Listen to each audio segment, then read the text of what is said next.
When I first looked into XRP, I didn't really get what made it different from Bitcoin or Ethereum, but the more I studied it, the more I realized XRP isn't trying to be the people's currency or a smart contract platform. It's built for one thing: speed and efficiency in moving value, especially across borders. XRP is the native token of the XRP Ledger, a decentralized open-source blockchain created to make international payments faster, cheaper, and more reliable, compared to the traditional banking system where transfers take days, cost a fortune, and go through multiple intermediaries. XRP settles transactions in seconds with near zero fees, and that's exactly why banks, fintechs, and remittance providers started paying attention. The company behind much of the early development, Ripple Labs, built tools that use XRP to replace outdated Swift infrastructure.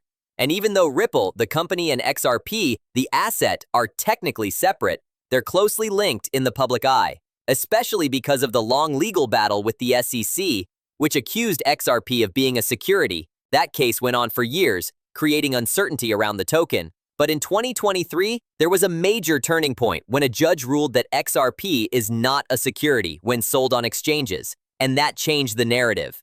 XRP came back to major platforms, investors regained confidence, and the community got stronger than ever. What makes XRP unique is its consensus mechanism. It doesn't use mining or staking like Bitcoin or Ethereum. Instead, it uses a custom protocol called the XRP Ledger consensus, which is faster, more energy efficient, and designed specifically for payments. I used to think XRP was just another altcoin, but then I realized it's actually being used in the real world to move billions of dollars through corridors where banking infrastructure is weak or expensive. Unlike many tokens that exist just for hype, XRP has utility, and that's what kept it alive through bear markets, regulatory pressure, and media attacks. It's not perfect. There are concerns about centralization because a lot of XRP is still held by Ripple Labs, and validators are few compared to networks like Ethereum. But at the same time, that structure allowed XRP to focus on performance, speed, and institutional adoption, while others focused on decentralization for its own sake.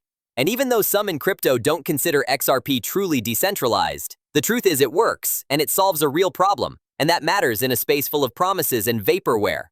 I've seen developers build wallets, exchanges, and even NFT platforms on the XRP Ledger. And now that regulatory clarity is stronger, XRP is re-entering the spotlight.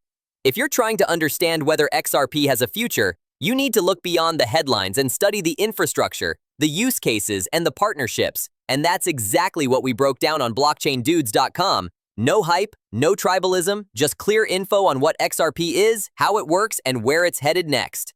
If you want to understand XRP in the jungle, baby,